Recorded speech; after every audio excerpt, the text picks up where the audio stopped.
क्यों भाई, ऐसी क्या आफत आ गई? अच्छा खासा तो गांव है हमारा। तू समझ नहीं रहा बल्लू, गांव के सभी लोग जान चुके हैं कि हम दोनों चोर हैं, इसीलिए कोई हम दोनों को सम्मान नहीं देता। अरे सम्मान का क्या अचार डालेंगे, हमें तो बस पैसे चाहिए। बेवकूफ कहीं के, मैं तुझे कुछ समझाने की कोशिश कर रहा हूँ, लेकिन तेरी खोपड़ी में मेरी बात फिट ही नहीं बैठ रही। बल्लू, गांव के सभी वासी अब हमसे बहुत चौकन्ने हो गए हैं। पिछले एक हफ्ते से हम जिस किसी के भी घर में चोरी करने के लिए घुसते हैं, उस घर का कोई ना कोई सदस्य हमारा स्वागत करने के लिए पहले से ही बैठा होता है। बात तो तुम्हारी बिल्कुल सही है बलराम, लेकिन हम जाएंगे कहाँ? हम दोनों के पास जो कुछ बचे कुचे पैसे थे वो तो समाप्त हो गए। तभी वहाँ पर गांव का मुखिया आकर कल्लू से बोला, अरे कल्लू भाई, कल मेरी बिटिया की शादी है, मैं तुम्हें न्योता देने आया हूँ। आखिरकार तुम हमें कई सालों से अपने हाथ की बनी हुई चाय पिला रहे हो। मुखिया को देखकर बल्लू खुश होते हुए बोला, ये क्या मुखिया जी, सिर्फ कल्लू भाई को निमंत्रण देंगे, हमें और बलराम को निमंत्रण नहीं देंगे? तुम दोनों तो मेरे घर के आसपास भी मत भटकना। भला ये क्या बात हुई मुखिया जी, हम भी इसी गांव के वासी हैं। तुम दोनों इस गांव के वासी होने के नाम पर कलंक हो।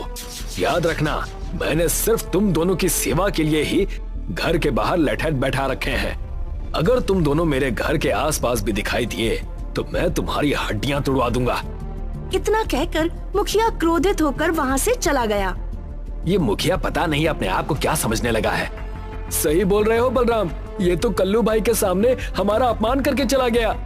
माना कि हम दोनों चोर हैं, मगर हमारा भी कोई सम्मान है। चोर होने के साथ साथ हम इस गांव के वासी भी हैं। अगर ये मुखिया हमें निमंत्रण दे देता तो भला इसका क्या बिगड़ जाता? कोई बात नहीं बलराम, आज रात हम दोनों इस मुखिया के घर पर ही चोरी करेंगे और इसके उन लठेतों को भी देख लेंगे जो इसने हमारी सेवा के लिए बैठा रखे हैं। रात के वक्त बल्लू और बलराम मुखिया के घर के पास पहुंचकर चौकन्नी नजरों से इधर उधर देखने लगे। मुखिया ने अपने घर के बाहर कुछ आदमी बैठा रखे थे जिनके पास लाठियां मौजूद थीं, मगर बल्लू और बलराम छत पर चढ़ने में माहिर थे। कुछ ही पलों में वो दोनों मुखिया के घर की छत पर चढ़ गए।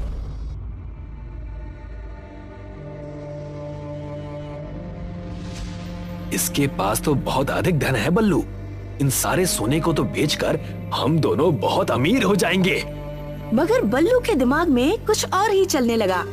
बात तो तुम्हारी सही है बलराम, लेकिन सोचो, कल मुखिया की बेटी की शादी है। अगर हमने ये सारा सोना चुरा लिया तो उसकी बेटी की शादी रुक जाएगी। ये कैसी बातें करने लगा है तू? अचानक तेरे अंदर अच्छाई कैसे जाग गई? देख, हम दोनों चोर हैं बलराम, लेकिन पापी नहीं। ठीक है, लेकिन अब यहाँ आए हैं तो कुछ तो चुरा कर जाएंगे। तभी बल्लू की नजर तिजोरी के साइड में रखे एक कड़े पर पड़ी जिसमें हीरे ही हीरे जड़े हुए थे। खाली हाथ नहीं जाएंगे बलराम, हम दोनों इस हीरे जड़ित कड़े को लेकर जाएंगे। मान गए तुझे मेरे दोस्त। बल्लू ने जैसे ही कड़ा उठाया तभी घर के अंदर बाहर सायरन की आवाज गूंज उठी।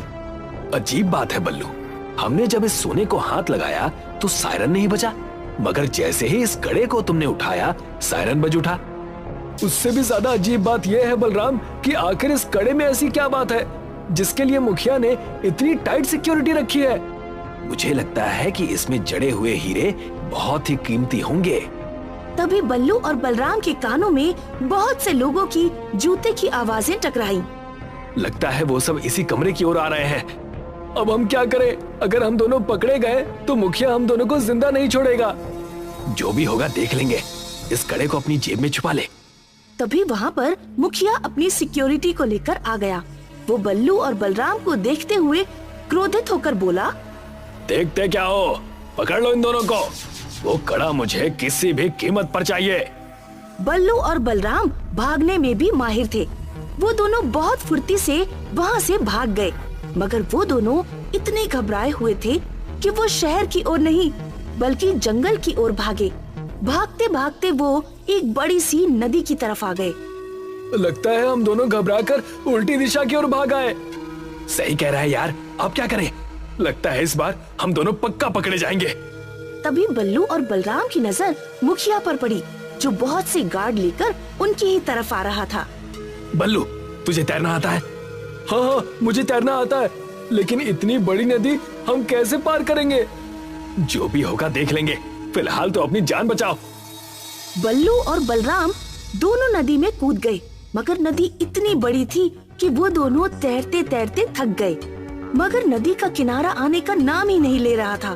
तभी एक बहुत बड़ा मगरमच्छ उन दोनों के सामने आ गया।